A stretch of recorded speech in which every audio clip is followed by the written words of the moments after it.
Nu, kā jau lielākā daļa jau viss sākās no mazotnes, kad mamma ar tēti aizsūtīja uz konkursu cāles. Tas jau bija 2-3 gadi.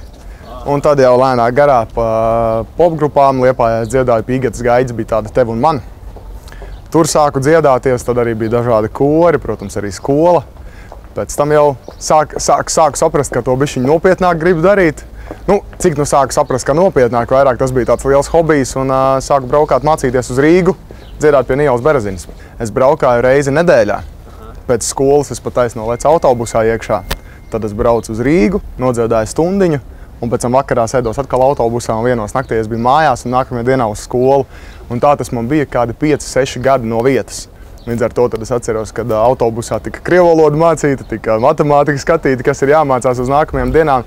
Bija diezgan saspringti, bet tajā pašā laikā ļoti interesanti, jo to es sāku darīt jau 12-13 gadu vecumā. Līdz ar to tāds mazs sīks puika, viens pats Rīgā atbraucis un caur autoostu soļo uz autobusu nākamo, lai tiktu uz Zaķu savu mēģināt un pēc tam apakaļ. Piedzīvojumi bija dažādi. Sākās, kad pirmā grupa man bija Device tāda.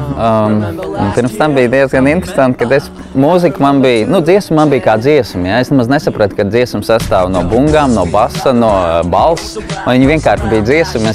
Es neesmu iedziļinājos, neesmu vispār zināju, kā tas vispār notiek. Un nebija interesanti. Un tad arī ar kolēģi, kad sākām par to Device ņemties, tad arī tikai kaut kāda saprašana sāk nākt, ka tur notiek šitā, vai es vispār varu ritmā kaut ko trāpīt, kas ir ritms, es nemaz nesaprotu, kas man ir jātrāp. Un pa lielam tāds, kaut kādiem 12-13 gadiem man tikai sākās tāda lēna pieredze mūzikā.